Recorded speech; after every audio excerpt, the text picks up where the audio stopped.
Assalamualaikum warahmatullahi wabarakatuh. Halo semuanya, selamat siang dan salam sejahtera bagi kita semua. Hari yang indah disambut mentari, burung pipit hinggap di pokok. Saya Salma Rahmatin Izati dari SMA Negeri 1 Rengas Dengklok. Kini kita diajak untuk melihat bagaimana generasi Z, generasi yang hidup berdampingan dengan teknologi sedari lahir, memandang literasi digital.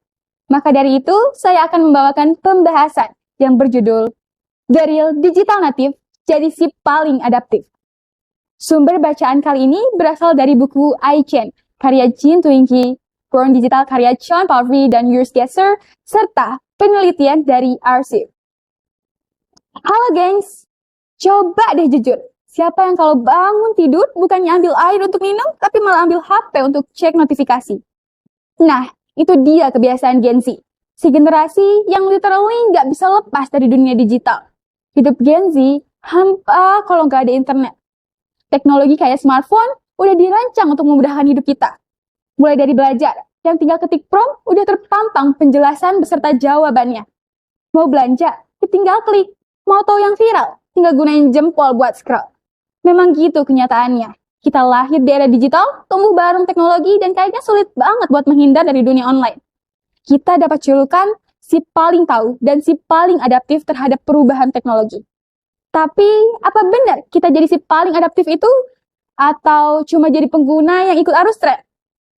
Dari POV Jean Twenge, dari karyanya yang berjudul iChat. Karena Gen Z tumbuh bareng teknologi seperti smartphone dan media sosial, jadinya kita super connected. Tapi karena hal itu juga lah, kita jadi terkena brain fog dan misinformed. So, si paling adaptif bukan cuma jadi si paling update, tapi jadi si paling bisa menyelesaikan diri secara bijak dan kritis terhadap perubahan. Nah, kunci dari itu semua adalah dengan literasi digital. Karena dengan literasi digital, kita dapat beradaptasi dengan perubahan teknologi tanpa terperangkap dan terlena dalam kemudahan. Teknologi itu ibarat dua mata pisau bagi penggunanya. Teknologi yang kini semakin berkembang memang untuk memudahkan kita. Saking mudahnya, kita dapat informasi dari seluruh penjuru dunia hanya dengan sekali tap. Tapi kemudahan itu nggak hanya membawa kenyamanan, tapi juga kebingungan. Yang mana sih yang benar? Sebuah penelitian dari Arsif membuktikan bahwa pengguna digital zaman kini sering mengalami information overload. Gak heran kalau kita sering kewalahan ngebedain mana yang real dan mana yang hoax. Belum lagi algoritma yang ngasih apa yang kita suka, bukan apa yang kita butuhkan. Akibatnya, kita sering terjebak dalam echo chamber, di mana semua hal yang kita lihat hanya memperkuat pandangan kita sendiri, dan lupa kalau dunia nggak sesederhana itu. Jadi adaptif bukan berarti jadi yang paling cepat ikut arus, tapi yang tahu kapan harus berhenti, kapan harus ikut menyusuri, dan kapan harus menyelam untuk dapat kebenaran. Kondisi semakin kompleks dengan adanya teman baru Gen Z, AI.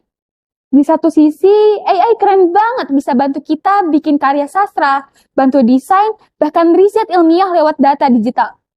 Tapi di sisi lain, AI bisa menjadi ancaman kalau kita cuma jadi pengguna pasif.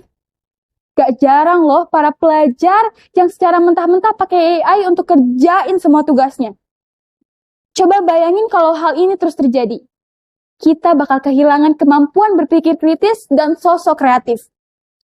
Adaptif sejati bukanlah sosok yang mencandukan diri terhadap teknologi, tapi sosok yang mampu menggunakannya dengan kesadaran untuk berkembang, sesuai dengan yang diucapkan oleh Sean Palfrey dan Urs Gasser dalam buku Born Digital. Digital native tuh powerful untuk mencipta dan berinovasi asal mereka tahu cara mengendalikannya. AI bukan pengganti pikiran manusia. AI hanya sebagai alat bantu. Cukup sampai di situ. Pernah lihat konten edukasi bahasa daerah lewat TikTok? Atau cerpen yang ada di Wattpad atau Webtoon yang terinspirasi dari budaya Indonesia?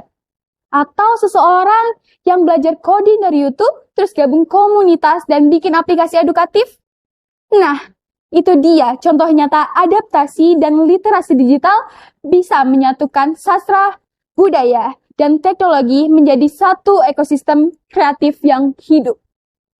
Kita juga bisa loh jadi digital native yang sangat adaptif Mau tahu caranya?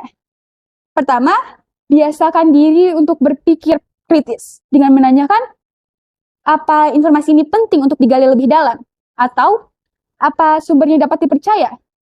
Kedua, manfaatkan teknologi secara bijak dengan mengendalikan setting algoritma contohnya. Dengan memfollow akun-akun edukatif. Jadi, bukan algoritma yang mengendalikan kita, tapi kita yang mengendalikan algoritma. Yang ketiga, jadikan AI sebagai partner untuk berdiskusi maupun mencari referensi. Yang keempat, ikut komunitas positif. Sekarang udah banyak banget komunitas peer-to-peer untuk berdiskusi secara terbuka. Dan yang terakhir, salurkan kesadaran literasi digital dengan sharing kepada keluarga, teman, ataupun orang-orang di sekitar. Adaptif bukan cuma tentang kemampuan, tapi juga kesadaran. Teknologi memang gak akan berhenti berkembang, tapi kita bisa pilih sisi pisau mana yang akan kita pegang.